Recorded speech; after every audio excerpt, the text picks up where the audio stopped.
అసలు మనకి అమ్మను తలుచుకుంటేనే అమ్మల కన్నయమ్మ ముగురమ్మల మూలపుటమ్మ చాలా పెద్దమ్మ సురారులమ్మ కడుబారడి బుచ్చినయమ్మ తన్నులో నమ్మిన వెల్పుటమ్మల నుండెడియమ్మ దుర్గమాయమ్మ కృపాబ్దీచ్యుత మహత్వ కవిత్వ పటుత్వ సంపదల్. తెలుగులో పోతనామాచ్యుల వారు అద్భుతంగా ఆ అమ్మవారిని చక్కగా ధ్యానం చేసినటువంటి మనందరికీ అనుగ్రహించినటువంటి మహత్తరమైన ధ్యాన శ్లోకం ఇది.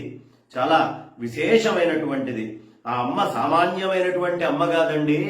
కృష్ణ పరమాత్మ యొక్క సమస్తమైన లీలా స్వరూపాలన్నిటినీ పరిపూర్ణం చేయడం కోసం ఆయన కంటే ముందే ఉద్భవించినటువంటి అమ్మ.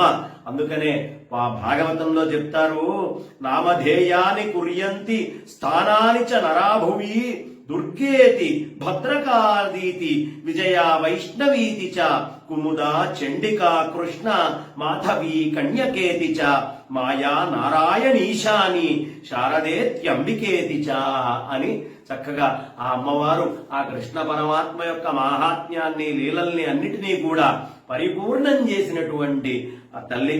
అలాంటి ఆ తల్లి మనందరి సుకృత భాగ్యవశాన ఈ తెలుగు వాళ్ళ అదృష్టం ఏమిటో, మహాకాళిగా అమ్మవారు భద్రకాళిగా మనకి వరంగల్లో దొరుకుతుంది, మహాలక్ష్మిగా మంత్రపురిలో అమ్మ దొరుకుతుంది, మహాసరస్వతిగా ఆ తల్లి ఆదిలాబాద్ లో బాసర క్షేత్రంలో మనకి దొరుకుతుంది.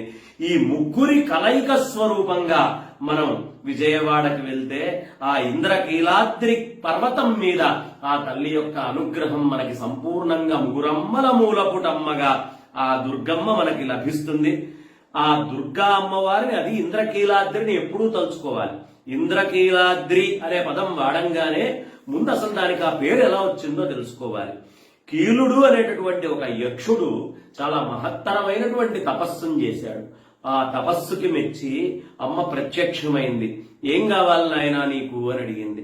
ఏం లేదమ్మా, నువ్వెప్పుడూ నా వక్షస్థలంలో ఉండాలి, నా నివాసివై ఉండాలి, నా హృదయ నివాసము నువ్వు చేస్తూ ఉండాలమ్మా, నువ్వు తప్ప నాకు ఇంకో వస్తువు అక్కర్లేదు అని అడిగేటప్పటికీ ఆ తల్లి చెప్పింది, సరే నాయనా, నువ్వు చక్కగా కృష్ణానదీ తీరంలో ఒక పర్వతంగా మారి ఉండు, మహిషాసురాది రాక్షసులందరినీ వధించిన తర్వాత నేను ఆ కీలాద్రి పర్వతానికి చేరి అక్కడే ఆ భక్తులందరినీ అనుగ్రహిస్తాను అంటే నవరాత్రుల యొక్క సంపూర్ణమైనటువంటి సిద్ధి మనకి ఈ పూజలు ప్రపంచంలో ఎక్కడ చేసినా వాటన్నిటి సిద్ధి ఎక్కడంటే ఆ తల్లి అన్నీ పూర్తి చేసుకొని వచ్చి ఈ కీలుడికి ఇచ్చిన అనుగ్రహం వల్ల ఆ పైన కీలాద్రి పర్వతం మీద కృష్ణానది ఒడ్డున ఉంది. అక్కడ ఉన్నటువంటి తల్లిని ఎప్పుడైతే ఆవిడ కొలువైందో బ్రహ్మదేవుడు ఇంద్రాదులు ముందు ఇంద్రుడు వచ్చాడట. రాగానే ఇంద్రకీలాద్రి అనే పేరు దానికి వచ్చింది. ఇక మీదట బ్రహ్మదేవుడు వచ్చాడు. అయ్యో పరమేశ్వరుడు లేడే అని పరమేశ్వరుడి గురించి అద్భుతమైనటువంటి తపస్సు చేసి ఆ భగవంతుణ్ణి ప్రార్థన చేసి ఆ లింగ స్వరూపంలో అర్చన చేశాడు. లింగము నుండి పరమేశ్వరుడు ప్రత్యక్షంగానే మల్లెలతోటి ఆయనకి పూజ చేశాడు కాబట్టి, ప్రప్రథమంగా బ్రహ్మ మల్లెలతోటి పూజ చేశాడు కాబట్టి మల్లికార్జునుడు అనే పేరుతోటి వచ్చారు. కానీ ఆ అమ్మ అంత తేలిగ్గా కేవలం కీలుణ్ణి అనుగ్రహించడానికి మాత్రమే వచ్చి కూర్చున్నటువంటి తల్లి అంత రాక్షస సంహారం చేసి ఆ ఉగ్రత్వం ఇంకా చల్లారక ఉగ్రంగా అక్కడ కూర్చొని ఉందట. అది తెలిసినటువంటి శంకరాచార్యుల వారు, అమ్మా ఇంత ఉగ్రస్వరూపంగా ఉండి జనాలు ఎవరిని రానియకుండా చేస్తే ఎలా తల్లి నువ్వు అని వెళ్ళి అక్కడ శ్రీచక్రాన్ని ప్రతిష్ఠ చేశారు స్వామి. ఆ శ్రీయంత్ర ప్రతిష్ఠ అక్కడ స్వామి చేయడం వల్ల ఆ శ్రీయంత్ర ప్రతిష్ఠ మాహాత్మ్యం వల్ల అక్కడ ఆ అమ్మవారు చల్లని తల్లిగా మారి అక్కడ నుంచి భక్తులందరినీ అనుగ్రహించడం మొదలుపెట్టింది. అందుకనే శరన్నవరాత్రుల్లో ఇక్కడ మొట్టమొదటగా స్వర్ణ కవచాలంకృత దుర్గాదేవిగా ఆ అమ్మవారిని మనం ఆరాధన చేసుకుంటాం. బంగారపు రంగు చీర కడతాం ఆ అమ్మవారికి. ఇక పరవాన్నము, వడపప్పు, సజ్జప్పాలు, చలిమిడి లాంటి పదార్థాలని ఆ తల్లికి నైవేద్యం పెడతాం. ఏమండి, స్వర్ణాలంకృతమైనటువంటిగా ఎందుకు చెప్తున్నారు బంగారపు రంగు చీర అంటే? ఏం లేదు నాయన, మూలాధారం అనేటటువంటి చక్రము పూర్తి అంధకార బంధురంగా ఉంటుంది. మొన్నటిదాకా గణపతిని మీరందరూ ఆ అంధకార బంధురం నుంచి బయటికి రావాలి, మహత్తు రావాలని అర్చించారు కదా. మరి అక్కడ వ్యక్త రూపంగా, అవ్యక్తంగా అంధకారంలో కాళీ కాళీ అని ఆ స్వామిచే పిలువబడుతున్నటువంటి తల్లి తాను తపస్సునాచరించి గౌరిగా మారడం కోసం ప్రప్రథమంగా అక్కడ దర్శనమిచ్చింది. గౌరవర్ణాన్ని సాధించుకొని కాళిని అక్కడ వదిలిపెడుతుందన్నమాట. అందుకని ఆ మూలాధార క్షత్రం అంతా అంధకార బంధురమైతే ఆ చక్రం ఏ వర్ణంలో ఉందయ్యా అంటే అమ్మ శక్తి వల్ల బంగారు వర్ణంలో ఉంటుంది. అందుకనే మనం పసుపు ముద్ద పెట్టి గణపతిని పూజ చేస్తాం. ఆ పసుపు ముద్ద ఎవరనుకుంటున్నారు? ఆ అమ్మవారే. మనం ఏ కళ్యాణం చేయాలనుకున్నా, వివాహానికైనా, ఇద్దరిని కలపాలన్నా, ఏం చేయాలన్నా గౌరీ పూజ చేస్తాం. ఎందుకో తెలుసా?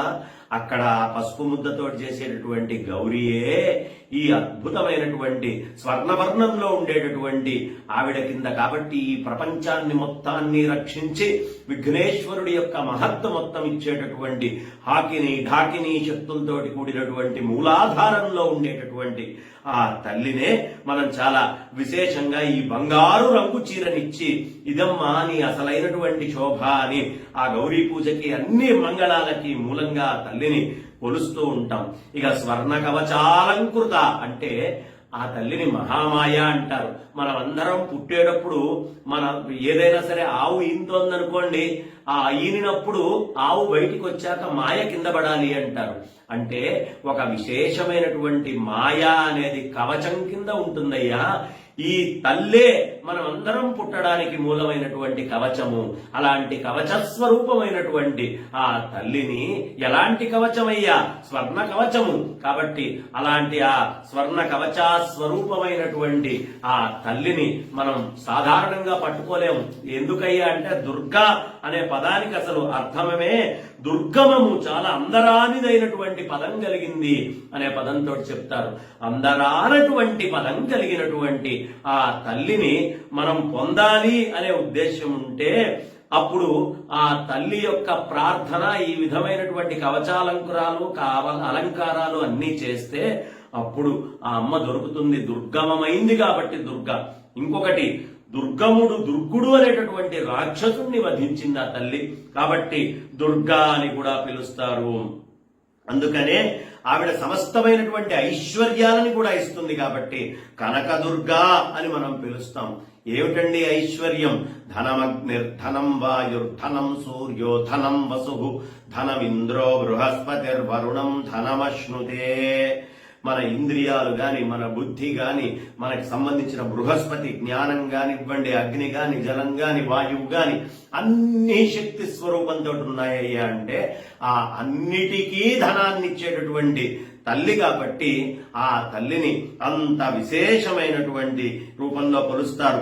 అలా కొలిచేటప్పుడే ఈ కనకదుర్గా అమ్మవారు దుర్గాసుర వధ సమయంలో చక్కగా శైలపుత్రి, బ్రహ్మచారిణి, చిన్న ఘంట, కూష్మాండ, స్కందమాత, కాత్యాయని, కాళరాత్రి, సర్వసిద్ధి, భైరవి అనే 9 పేర్లతో పిలువబడుతుంది. వీళ్లనే నవదుర్గలు అని విశేషంగా మనం ప్రార్థన చేస్తూ ఉంటాం.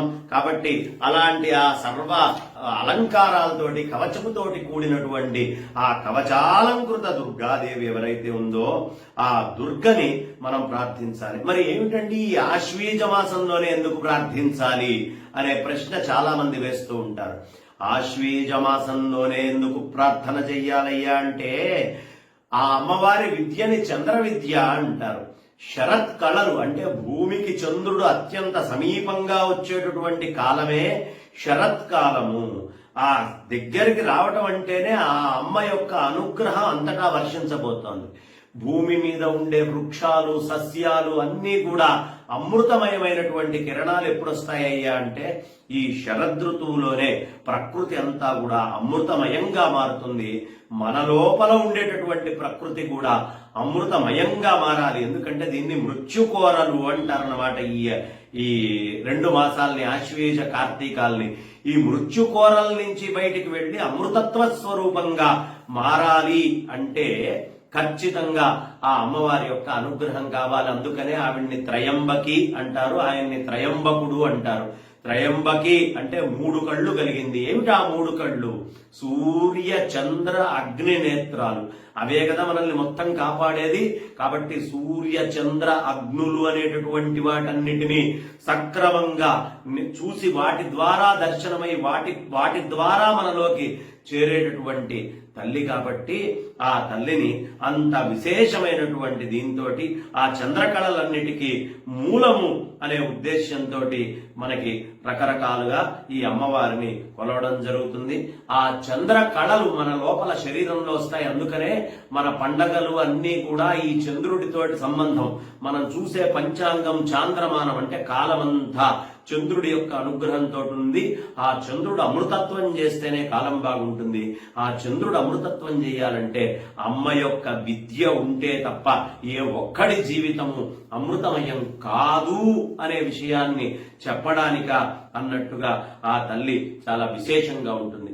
అందుకనే అన్ని నవరాత్రుల్లోకి మనం ఆషాఢంలో చేసుకునే గర్భ నవరాత్రులైనా, చైత్రంలో చేసుకునేటటువంటి వసంత నవరాత్రులైనా, పుష్యమాసంలో మళ్ళీ చేసే గర్భ నవరాత్రులైనా, లేదు మాఘమాసంలో కూడా కొంతమంది విశేషమైనటువంటి తపస్సు చేసేవాళ్ళు ఉంటారండి.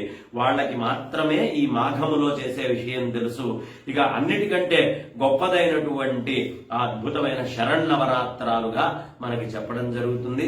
ఈ శరన్నవరాత్రుల్లో ఆ అమ్మవారి యొక్క అనుగ్రహాన్ని పొందడం కోసం మొట్టమొదటిగా మనం చేస్తున్నాం. మరి పరమాన్నం ఎందుకయ్యా అంటే ఇక్కడ పరమాన్నములో గుడముతోటి అది కూడా బంగారపు వర్ణంలో ఉంటుంది. ఇక వడపప్పు బంగారపు వర్ణమే, ఈ సజ్జప్పాలు కూడా అదే వర్ణానికి వస్తాయి. అదే విధంగా చలిమిడి కూడా కొంచెం వెండి నుంచి బంగారానికి మారుతున్నట్టుగా బంగారపు వర్ణం వచ్చి ఉంటుంది. కాబట్టి అంతా సువర్ణమైనటువంటి భక్ష్యాలని వేస్తే మూలాధార క్షేత్రములో మనకు అవసరమైనటువంటి ఆ అంధకార బంధురమైన ప్రదేశం నుండి ఆ అమ్మ శక్తి యొక్క దర్శనం చేయడానికి మూలమే ఈ నవరాత్రులు అనేటటువంటి అద్భుతమైన కార్యక్రమం. అందుకని ఈ నవరాత్రుల్ని ఆ కనకదుర్గా అమ్మవారిని అనుసంధానం చేసుకొని ఇంత విశేషమైనటువంటి అర్చన మనం చేసుకుంటామండి. ఈ నవరాత్రుల్లో మనకి విశేషంగా శంకరాచార్యుల వారు శ్రీచక్ర ప్రతిష్ఠ అనేటటువంటిది చేశారు. శక్తి పూజ ఎవడైనా శ్రీనిత్య చేయాలి అంటే బాలా త్రిపుర సుందరి మంత్రము లేకుండా ఎవరూ చేయలేరు. కాబట్టి మంత్రాల్లో విశిష్టమైనటువంటిది బాలా త్రిపుర సుందరి మంత్రము. కాబట్టి బాలా మంత్రాన్ని విశేషంగా చేస్తారు. అందుకనే శ్రీచక్రార్చనకి అమ్మవారి అనుగ్రహం కోసం అర్చనలు గాని ఏవైనా చేసే వాళ్ళకి ఆ తల్లి అనుగ్రహం కావాలి. బాలా త్రిపుర సుందరి అనుగ్రహం లేకపోతే ఏది దొరికే అవకాశం లేదు. ఆ అమ్మవారిని మనం చక్కగా పూజిస్తేనే ఆ తల్లి దుర్గాదేవి కరుణిస్తుంది. కాబట్టి శక్తి పూజలన్నిటికీ, ఉపాసనలకి అన్నిటికీ కూడా ఈ బాల ముగ్ధ మనోహరమైన జగన్మోహనాకారాన్ని పవిత్రంగా ఈ శరన్నవరాత్రుల్లో దర్శించి ఆమె అనుగ్రహాన్ని పొందాలి. కాబట్టి ఆ అమ్మవారిని మనం మర్చిపోకుండా పూర్తిగా ఇచ్చేయాలి. పూర్వం ఇక్కడ హేమకీర్తి రత్నావళి అనే రాజు దంపతులకి కనకదుర్గా అమ్మవారి బెజవాడలో బాలత్రిపుర సుందరి రూపంతో దర్శనమిచ్చి వాళ్ళందరికీ సత్సంతానాన్ని అనుగ్రహించిందని బ్రహ్మాండ పురాణంలో విశేషంగా చెప్పబడ్డది. కాబట్టి ఆ తల్లిని మనసారా ధ్యానం చేయాలి, బాలత్రిపుర సుందరిని. వాటి రోజున అరుణరణజాలైరంబితావకాశ విధృత జపపుటీకా పుస్తకా భీతిహస్త ఇతర వరకరాఢ్యా పుల్లకల్హర సంస్థ నివసతు హృదిపాల నిత్య కళ్యాణశీల అని చక్కగా అమ్మవారిని అనుగ్రహం చేసుకుంటూ